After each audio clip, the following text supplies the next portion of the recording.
Selamat sore Bapak Ibu Dewan Juri serta teman-teman sekalian. Sebelumnya perkenalkan saya Owen, Saya Brandon. Saya Philander. Dan saya Michael. hendak mempresentasikan terkait analisis studi kasus kami di Asia Supply Chain Competition dan memberikan solusi strategis untuk memperbaiki berbagai masalah yang ada. Selamat menyaksikan. Oke, langsung pada slide pertama. Next slide. Oke, langsung pada tantangan dan juga rekomendasinya seperti apa. Jadi di sini adalah membandingkan supply chain dari Arunika dan juga Senja. Seperti yang dapat terlampir di PPT agar dapat lebih jelas. Arunika memiliki tantangan di mana terdapat keterlambatan pengembangan botol dan juga ada forward buying menjelang kenaikan harganya. Kemudian juga ada ketergantungan pada seorang retail secara tradisional dan juga modern by e-commerce, dan serta ada keterbatasan dalam sistem monitoring. Nah, kemudian rekomendasi dari masalah seperti ini dalam masalah supply chain di Arunika adalah pertama tentunya dengan memperkuat sistem reverse logistiknya. Nah, dengan adanya sistem reverse logistik yang kuat tentunya bisa didukung juga dengan hybrid fulfillment dengan safety stock yang terukur juga, supaya ketika ada kenaikan harga itu tidak ada yang namanya forward buying. Kemudian ada price change playbook, ini juga dapat membantu untuk mengurangi forward buying-nya, dan juga terakhir adalah sustainability sebagai diferensiasi.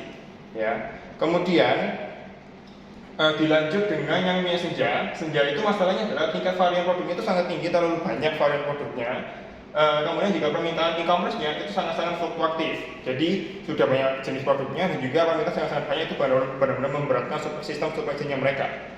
Kemudian ada stock out juga di e-commerce dibandingkan dengan overstock yang ada di retail. Jadi di e-commerce itu pada habis, tapi di retail itu masih pada banyak stoknya.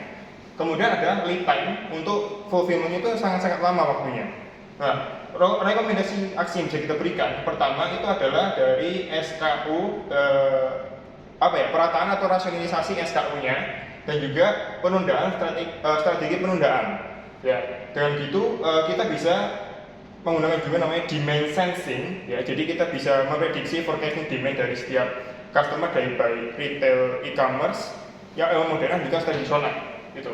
Kemudian ada redesign fulfillment network-nya untuk khususnya buat e-commerce karena kan gampang habis. Kemudian juga ada dynamic inventory alokasi dan juga pengaturan harganya, serta ada koordinasi promo dengan GPFR. Nah, di bawah ini adalah tabel-tabel yang berisikan kayak ada berbagai aspek untuk Arunika dan juga Senja. Ada permintaan volatilitas, ada varian kompleksitas dari SKU-nya, ada packaging dari first logistik, inventory, permasalahan inventory-nya, bagaimana model pemenuhannya, dan reverse logistik, forecasting, sustainability, hingga conflict channel-nya. Next. Oke, ini hanya insight literatur yang kita gunakan untuk yang nomor satu. Untuk soal nomor satu kita menggunakan insight-nya dari kurang lebih ada 1, 2, 3, 4, 5, 6, ada kurang lebih 6 jurnal. Seperti itu. Berbicara mengenai bottleneck di industri beverage berbasis RGB, kemudian juga e-commerce meningkatkan volatilitas demand dan memperburuk mismatch inventory, serta ada juga yang membahas langsung mengenai salinity. Next. Nah, kemudian ada cross cutting enabler. Ya, di sini cross cutting enabler di sini pertama ada integrated digital backbone, GPFR, on demand warehousing, postpone payload untuk Senja, skala pilot ya, dan juga bullwhip effect mitigation, serta sustainability program RGB. Kemudian dilanjut juga dengan ada yang namanya quick roadmap ya. Ini hanya skenario yang kita buat saja. Jadi quick roadmapnya itu dimulai dari 0 hingga 3 bulan itu fokusnya adalah kita mau perbaikan secara skala cepat. Ya, kemudian tentunya kita fokus pada low cost dan pastinya harapannya adalah langsung berdampak. Kemudian untuk 3 hingga 9 bulan itu adalah kita membangun sistem scalable, ya, dimana kita juga uji coba untuk solusi yang baru. Seperti salah satunya adalah dengan cara menerapkan rekomendasi tadi. Kemudian yang 9 hingga 15 bulan itu fokusnya adalah pada scale dan juga optimalisasinya. Jadi integrasi penuh terhadap skala dan juga efisiensi serta sustainabilitas. Next. Ya, ini kurang lebih juga sama. Ini adalah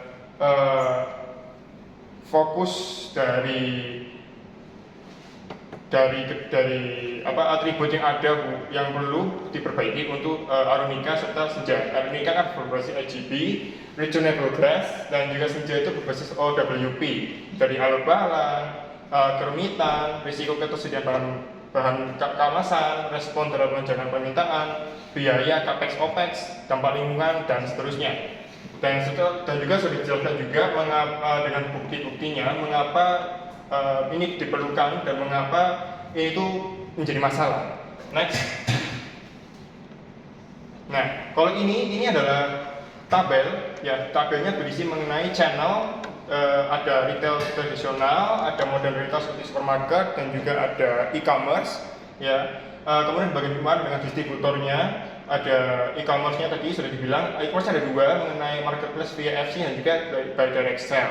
Di sini buat variabel lainnya itu ada demand pattern, order size, inventory model, packaging constraint, main operational risk, dan ada rekomendasi taktisnya. Tentunya ini juga sudah kita terapkan masukan mengenai bukti atau catatan yang dapat mendukung buat rekomendasi yang dapat digunakan untuk step section ini. Next. Ya, ini adalah persentase share e-commerce per varian Senja. Tentunya ini merupakan asumsi saja dari kita, ya. Jadi di sini dapat dilihat kalau yang paling tinggi itu berada di persentasenya di sini, ya. Itu ada di APL, ada elemen karena itu berada di 51%. Kemudian ada juga rata-rata semuanya hampir 51%. Ya, semuanya lebih tepatnya kita balkan menjadi 51%. Rumus dalam kita membuat ini adalah dari volume e-commerce itu berapa, itu kita bagikan dengan total volumenya, terus kita kalikan dengan persentase, gitu. Nah, ini adalah tabel dari varian persentase share e-commerce-nya untuk per varian dari kita di Senja, gitu. Next. Ya, ini adalah tabel cost to serve, di mana tabel cost to serve ini kita membandingkan antara retail sama e-commerce-nya buat untuk yang di Arunica dan juga yang di Senja, gitu. Dengan totalnya untuk masing-masing itu yang paling tinggi itu emang ada di bagian e-commerce untuk Arunica dan juga Senja. Next. Oke, lanjut kepada pertanyaan kedua. Apakah Serenity harus mengurangi number of variasinya? Oke, sebelumnya kita bedah dulu, ya. Kita bedah dulu dari ini adalah tabel analisis Pareto chart yang di bawah ini. Ini adalah grafik Pareto chart serta atas ini adalah grafik ABC analisis. Next. Nah, kemudian ini adalah lanjutan dari tabel analisis dan juga tabel ABC analisis, yang mana di sini adalah kategori itu kebanyakan maksudnya di A semua, maksud di A semua. Kemudian juga ada yang ini adalah kategori analis XYZ, maksudnya di kategori Z semua. Next.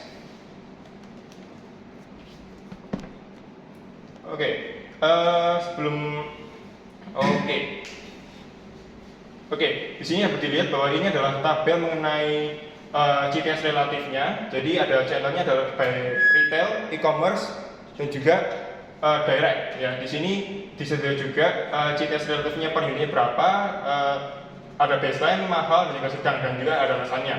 Gitu. Di sini yang paling mahal adalah by e-commerce, tentu saja by e-commerce karena picking dan packing ordernya kecil, tapi returnnya itu lebih tinggi, gitu. Kemudian juga kita di sini menampilkan ada yang namanya cannibalization tabel, ya, analisis. Jadi di sini tuh kita membandingkan mana sih tabel yang paling mana sih produk varian Senja paling mirip, agak mirip, ya. Kita jelaskan juga di sini catatan cannibalizasinya gimana. Kemudian di sini kita juga tentukan mana yang risk cannibalizasi itu paling tinggi juga, gitu loh, by SKU-nya. Next. Ini next dulu. Oke, ini benchmark dan juga evidence yang kita gunakan buat yang soal nomor 2. Next. Oke, ini ada cost to serve breakdown buat yang soal nomor 2. Karena soal nomor 2 dan 1 beda, cost to serve-nya berbeda. Bedanya itu ada di kalau yang nomor 1 itu cost to serve itu berbasis di channel. Tapi kalau itu berbasis itu di produknya. Karena kan ini juga ngomongin yang Senja, gitu. Jadi cost to serve-nya berbeda. Nah, kemudian ini juga ada kita buatkan juga dalam bentuk grafiknya. Ini dalam bentuk grafiknya untuk produksi, kemasan, distribusi, kemudian ada inventory holdingnya di mana, dan universal logistik. Di sini rata-rata semuanya senja memang cukup tinggi untuk cost of serve-nya. Next. Oke, ini adalah sensitivity analysis dan juga return on investment-nya seperti itu. Yang mana ROI-nya kalau misalnya kita agresif mau 15%, ya, itu akan ROI-nya nanti bakal sebesar 15%. Next. Oke. Baik, saya akan menjelaskan strategi yang dipakai. Pertama, strategi utama adalah meningkatkan kemampuan peramalan permintaan, yaitu demand forecasting dengan pendekatan berbasis data real time dan analisa prediktif. Serenity saat ini memiliki integrasi dengan platform e-commerce yang memungkinkan penerimaan data pesanan secara langsung. Tetapi ini belum dimanfaatkan secara optimal untuk memprediksi lonjakan yang ada. Rekomendasi adalah mengadopsi model forecasting yang menggabungkan data historis, seperti pola penjualan tahunan dari tabel 2 dengan sinyal real time dari media sosial seperti monitoring hashtag, engagement influencer, dan tren pencarian, misalnya menggunakan AI. Lalu yang kedua ada optimalisasi manajemen inventory melalui pendekatan GIT atau yang sangat terkenal di dalam teknik industri yang dimodifikasi untuk menangani ketidakpastian dikombinasikan dengan strategi buffer stock strategis. Saat ini rantai pasok Serenity melibatkan 10 pabrik, 11 kantor penjualan, 36 distribusi luar Jawa Timur, dan 27.500 titik penjualan dengan 5 konfigurasi distribusi yang kompleks. Untuk lonjakan sementara, perusahaan bisa menetapkan sistem vendor managed inventory atau VMI dengan mitra e-commerce di mana Serenity mematok stok secara real time dan mengirimkan replenishment otomatis berdasarkan thresholds tertentu. Ketiga, kolaborasi lintas fungsi dan mitra eksternal menjadi kunci untuk membangun resiliensi. Pada rapat strategi 12 Mei 2025, tim eksekutif sudah mengidentifikasi hilangnya pelanggan Gen Z ke pesaing karena keterlambatan pemenuhan. Sehingga strategi harus melibatkan tim marketing, operasi, dan IT secara terintegrasi. Misalnya, sebelum meluncurkan kampanye influencer, maka marketing harus berkoordinasi dengan supply chain untuk menyiapkan kapasitas tambahan seperti meningkatkan produksi varian populer, XTR atau APL hingga 50% selama periode promosi. Dan yang terakhir, evaluasi jangka panjang dapat dilakukan dengan melibatkan penilaian apakah perlu mengurangi varian senja untuk menyederhanakan rantai pasok. Karena 31 kombinasi saat ini memperbesar kompleksitas dalam menghadapi lonjakan. Namun strategi jangka pendek harus diprioritaskan pencegahan stock out di e-commerce yang menyumbang posisi signifikan permintaan sambil menjaga keseimbangan dengan retail tradisional. Nah, selanjutnya adalah bagaimana cara kita membalancekan antara retail dan real-time e-commerce. Seperti kita ketahui, dari Serenity itu kan memiliki masalah ya, bagaimana cara mereka menyeimbangkan demand dan produk mereka di retail dan real-time e-commerce. Jadi ini ada beberapa strategi yang akan saya urutkan setelah ini.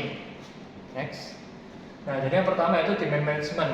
Kita bisa menggunakan CPFR dan SNOP sebagai fondasi koordinasi. Nah, Serenity menghadapi dua pola permintaan yang berbeda, yaitu stabil di retail tapi fluktuatif di e-commerce.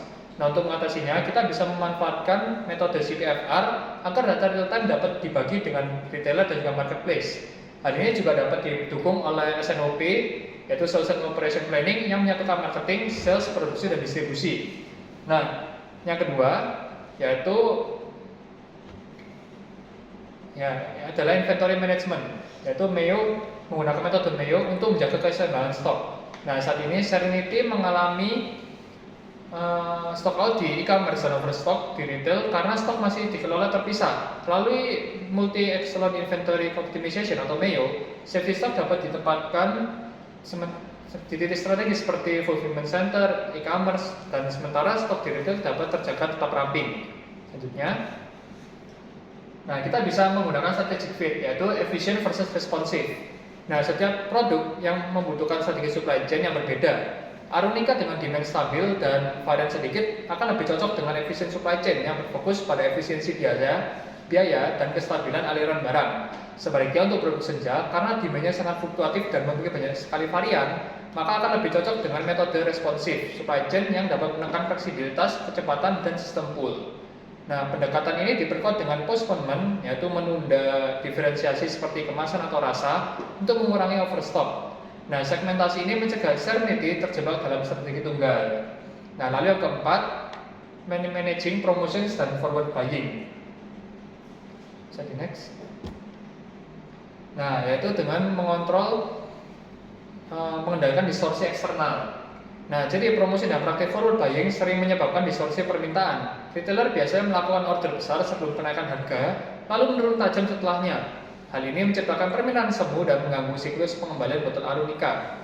Solusinya adalah dengan menerapkan struktur promotion berbasis penjualan aktual, sistem quota based purchasing saat periode pre-hike, serta mengintegrasikan promosi ke dalam S&OP. Dengan begitu, perencanaan permintaan bisa lebih akurat, stok lebih seimbang, dan reverse logistik berjalan lancar. Nah, promosi dan praktik forward buying sering menyebabkan distorsi permintaan. Retailer itu biasanya juga melakukan order besar sebelum kenaikan harga, lalu menurunkan tajamnya. Hal ini tentu menciptakan permintaan semu yang mengganggu siklus pengembangan botol Arunica. Nah, jadi dengan solusi-solusi tadi itu kita bisa memperbaikinya.